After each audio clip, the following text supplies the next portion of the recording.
प्यारे दोस्तों, नमस्कार। गुरुजी नीरज स्टडी चैनल में आपका बहुत बहुत स्वागत है। दोस्तों, आज का हमारा टॉपिक है हिंदी व्याकरण के अंतर्गत व्युत्पत्ति के आधार पर शब्दभेद और अर्थ के आधार पर शब्दभेद, जो कि प्राथमिक शिक्षक भर्ती सिलेक्शन एग्जाम से लेकर के सभी प्रतियोगी परीक्षाओं के लिए वेरी वेरी इंपॉर्टेंट है। दोस्तों, वीडियो पूरा देखिएगा, स्किप नहीं करिएगा, जिससे आपको वीडियो का पूरा लाभ मिल सके।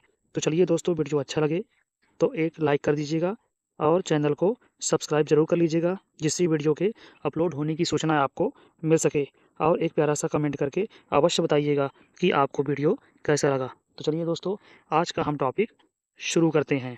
आज का हमारा टॉपिक है व्युत्पत्ति के आधार पर शब्द भेद, जिसमें हम सबसे पहले रूढ़ शब्द, यौगिक शब्द और योग रूढ़ शब्द के बारे में जानेंगे। तो चलिए सबसे पहले हम रूढ़ शब्द की परिभाषा को समझते हैं।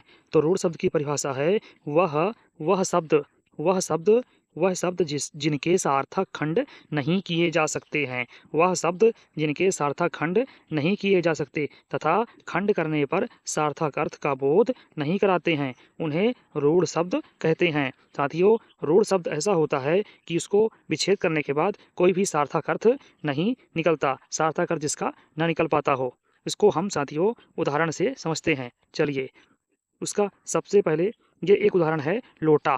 लोटा लोटा एक क्या है? रूढ़ शब्द है, जो कि लो और टा से बना है, जिसमें आप देखिए एक इसका एक भाग लो और दूसरा टा, दोनों में आप अंतर करके देख सकते हैं कि लो का कोई सार्थक अर्थ नहीं निकल सकता और ना ही टा का कोई सार्थक अर्थ है, इसलिए इसे हम रूढ़ शब्द कहेंगे जिसका कोई सार्थक अर्थ ना निकले।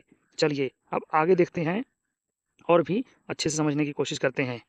तो प्यारे दोस्तों, और भी उदाहरण है जैसे किताब, मच्छर, रईस, घर, पक्षी, हल्दी, वन, सड़क, रास्ता, टमाटर, मेढक, मछली, कबूतर। इनका सभी का अगर आप विच्छेद करेंगे तो कोई भी सार्थक अर्थ आपको नहीं मिल पाएगा, क्योंकि ये रूढ़ हैं। चलिए अब आगे देखते हैं। अब हम यौगिक शब्द को समझने की कोशिश करते हैं। सबसे पहले इसकी हम परिभाषा देखते हैं। तो यौगिक शब्द है दो सार्थक शब्दों के योग से बनने वाले शब्द यौगिक शब्द कहलाते हैं। यौगिक शब्द को तोड़ने पर तोड़े गए भाग से सार्थक अर्थ अवश्य प्राप्त होता है। इसके शब्द में ही, यौगिक शब्द से इसका अर्थ स्पष्ट हो रहा है कि यह यौगिक शब्द है। यौगिक का मतलब होता है जोड़ना। साथियों, उदाहरण से इसको हम समझते हैं। यानी कि जो यौगिक होता है वह दो भाग में बटा होता है। जैसे यहाँ पे किताब घर, अगर इसका हम विच्छेद कर दें हम, तो किताब धन घर, एक तरफ किताब एक तरफ घर, और दोनों का सार्थक अर्थ निकल रहा है। किताब का मतलब पुस्तक से है, घर का मतलब गृह घर से होता है, निवास, जहाँ पे कोई किसी का भी निवास हो। चलिए नीलकमल अगर हम विच्छेद करें तो नील और कमल, नील धन कमल, तो नीला का भी अर्थ है और कमल का भी सार्थक अर्थ मिल रहा है। ऐसे विद्यालय का विद्या धन आलय, दोनों के सार्थक अर्थ मिल रहे हैं। यानी कि अलग अलग खंड, अलग अलग टुकड़ों की दो शब्दों को अगर जोड़ दिया जाए तो यौगिक शब्द कहलाता है। यौगिक का मतलब होता है जो मिलकर बने। चलिए अब आगे देखते हैं और भी उदाहरण समझते हैं। तो अब है विज्ञान। विज्ञान वी धन ज्ञान, इसका मतलब है वि से विशेष, विशेष ज्ञान, इसका भी सार्थक अर्थ है यथाशक्ति, शक्ति के अनुसार। यानी कि दोनों का यहाँ पे अर्थ निकल रहा है, सार्थक अर्थ निकल रहा है। यौगिक शब्द का निर्माण उपसर्ग लगने से, समास से तथा संधि से होता है। यौगिक शब्द का निर्माण उपसर्ग लगने से, जब उपसर्ग लगता है, उपसर्ग जानते होंगे, उपसर्ग जो शब्दांश जो जो कोई भी शब्द होता है, उपसर्ग जो होता है पहले लगता है। किसी भी शब्द के जब उपसर्ग लगता है, जैसे यहाँ पे एक प्रकार का उपसर्ग ही है, आप देख लीजिए, तो उपसर्ग पहले लगता है, प्रत्यय बाद में। तो यौगिक शब्द का निर्माण जो है उपसर्ग लगने से, समास से तथा संधि से होता है। चलिए अब आगे देखते हैं। जैसे प्रदेश, अधिनायक, अत्यधिक, पर्यावरण, राजपुत्र, जेब कतरा, राम लक्ष्मण, काली मिर्च, गणेश, राजर्षि, नवजात, रविंद्र और मनोहर। चलिए अब आगे देखते हैं योग रूढ़ शब्द को। योग रूढ़ शब्द क्या है? योग रूढ़ शब्द समझते हैं। योग रूढ़ शब्द की परिभाषा है जो शब्द दो सार्थक शब्दों के योग से बनता है अतः किसी तीसरे अर्थ में ही रूढ़ हो जाता है, उसे योग रूढ़ शब्द कहते हैं। साथियों, दो सार्थक शब्दों से बनते हैं और किसी तीसरे अर्थ में ही रूढ़ हो जाते हैं, यानी कि दो जो शब्द होते हैं वो सार्थक होते हैं, लेकिन जो तीसरा होता है वह क्या बन जाता है साथियों? तीसरा उसका हिस्सा रूढ़ बन जाता है। जैसे बहुब्रीहि समास के सभी उदाहरण योग रूढ़ शब्द है। वेरी वेरी इंपॉर्टेंट है सर। साथियों, सभी परीक्षाओं के लिए बहुत इंपॉर्टेंट है, याद रखिएगा। बहुब्रीहि समास के सभी उदाहरण योग रूढ़ हैं, इसका ध्यान रखिएगा। चलिए आगे देखते हैं, उदाहरण से समझने की कोशिश करते हैं। जैसे लंबोदर। अब लंबोदर का जो हम विग्रह करते हैं तो लंबा धन उदर, ये सब किसके उदाहरण हैं? बहुब्रीहि समास के। तो सारे क्या हो गए? सारे हो गए क्या हो गए? योग रूढ़। क्या हो गए? योग रूढ़ शब्द। क्या हो गए? योग रूढ़। जितने भी समास के हैं, समास के सभी जो भेद, जितने भी उदाहरण हैं, ये सब योग रूढ़ हैं। लंबा धन उदर, तो अर्थात उत्तर पद प्रधान हो रहा है। जानते होंगे बहुब्रीहि समास को में साथियों हमेशा उत्तर पद प्रधान होता है, इसलिए इन शब्दों में लंबा उदर यानी कि लंबा है उदर जिनका, गणेश जी, यानी कि लंबा और उदर ये दोनों नहीं, पहला और दूसरा ये नहीं, उत्तर पद प्रधान हो रहा है। जैसे नीलकंठ, नील धन कंठ, यानी नीलकंठ कौन होते हैं? जिनका नीला कंठ है, अर्थात शिव जी। ये बहुब्रीहि समास का उदाहरण है और ये सभी योग रूढ़ के अंतर्गत आते हैं। जैसे जलज, जल धन जा जलज, जल धन जा जलज। कमल, यानी कि कमल के समान।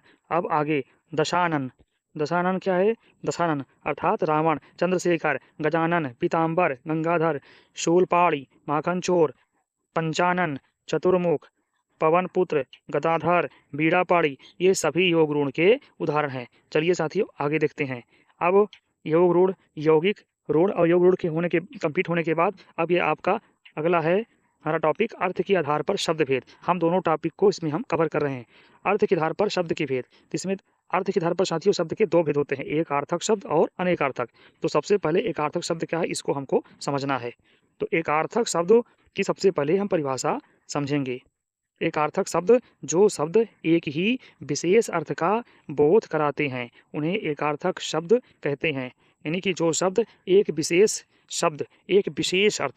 विशेष अर्थ का बोध कराते हैं, उसे हम क्या कहेंगे? एक आर्थक शब्द कहेंगे। एक आर्थक शब्द के अंतर्गत जैसे व्यक्तिवाचक संज्ञा एक आर्थक शब्द के उदाहरण हैं। ये भी याद रखिएगा कि व्यक्तिवाचक संज्ञा एक आर्थक शब्द के उदाहरण हैं। जितने भी व्यक्तिवाचक संज्ञा हैं वह सभी एक आर्थक शब्द के अंतर्गत आएंगे। उदाहरण समझते हैं, जैसे भोपाल, इंदौर, उज्जैन, हिमालय, गंगा, मालवा का पठार, नरेंद्र मोदी, सीता। इससे आप समझ गए होंगे। जैसे भोपाल किसी शहर का नाम है जो कि एक निश्चित है, भोपाल एक ही है।